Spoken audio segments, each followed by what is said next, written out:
On ouvre notre bibliothèque maintenant avec Sandrine. Bonjour Sandrine. Bonjour Sébastien. Qui nous donne toujours envie de lire de beaux bouquins. Tu les sélectionnes pour nous. Tu as d'ailleurs un coup de cœur, enfin tu as d'ailleurs un blog, on retrouve tous tes coups de cœur comme dans un livre.fr.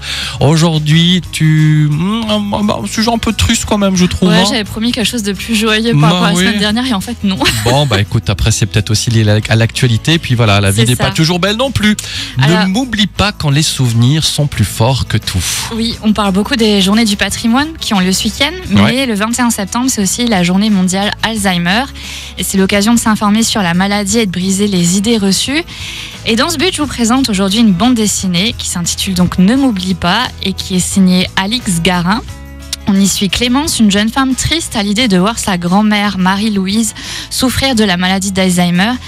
Et ne supportant plus de la voir dépérir en maison de retraite, elle va avoir une idée folle, celle de kidnapper sa mamie pour un road trip. Bon, mais pas pour aller n'importe où, pour retourner dans la maison d'enfance.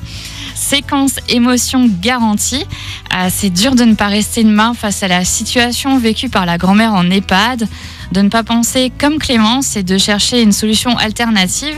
Bref, c'est touchant et ça remet bien les idées en place. Donc le roman graphique aborde divers thèmes. Il y a la maladie d'Alzheimer évidemment, mais de façon plus générale, il y a la vieillesse, l'isolement, la dépendance et le temps. On passe ainsi à travers plusieurs émotions tout au long de la lecture, de la nostalgie à la tristesse, en passant par l'espoir. Les dessins sont par ailleurs sublimes et la palette de couleurs pastel est juste bien choisie. Et ce n'est pas impossible que vous lâchiez quelques larmes à la fin de votre lecture. C'est ce que j'allais dire, parce qu'on va forcément s'identifier au personnage. Ouais, pourtant c'est rare de pleurer avec une bande dessinée, mais voilà, ça arrive. Ne m'oublie pas quand les souvenirs sont plus forts que tout. Merci Sandrine, bibliothécaire à la médiathèque de Sarreguemines. C'est un vrai plaisir de t'accueillir tous les jeudis pour partager tes coups de cœur. On se dit déjà